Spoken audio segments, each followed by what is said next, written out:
gipulaan na 500,000 pesos nga kantidad sa shabu. Nasakmit sa sunod-sunod nga anti-drugs o anti-illegal drugs operation sa probinsya sa Davao del Norte. Alang sa kumpleto ni Dali, katropang Bong Algabre. XFM Report.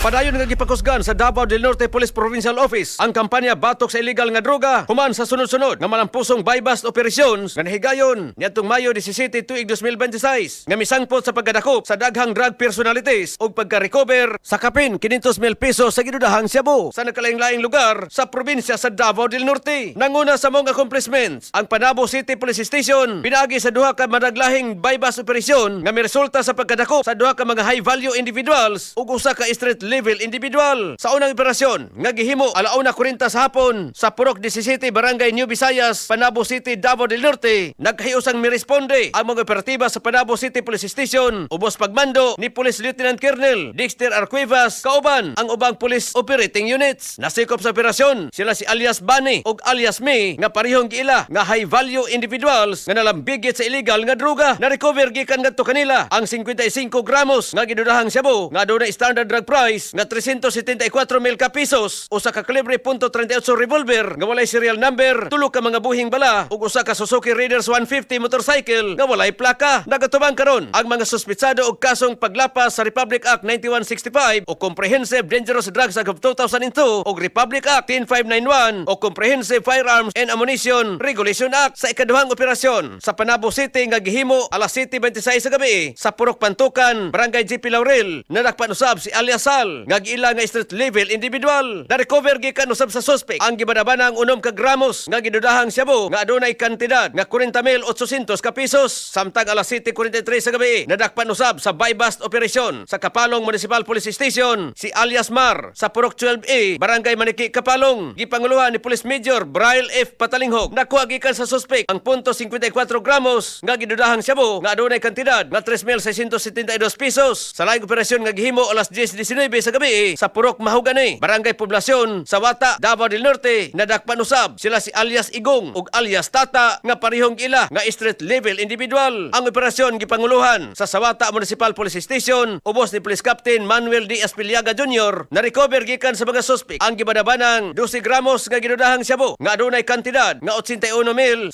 ka pesos. Sa kinatibukan, mikabat ngadto sa 73.54 gramos nga ginudahang shabu nga adunay total standard drug price nga 500,072 pesos ang nakumpiskar nga sunod-sunod nga operasyon sa Davao Norte Police Provincial Office ug mga kaabag nga law enforcement agencies. Katropa, likay ang operasyon tungod sa mga balatian. Mag Sanson Plus Gold Capsule, Sanson Vitamin C ug Premium D3 Soft Gel Capsule para mga balatian tayang malikayan. Alang sa Likas sa Pilipino para sa Pilipinas, katropang Bong Umaki Algabre, XFM News.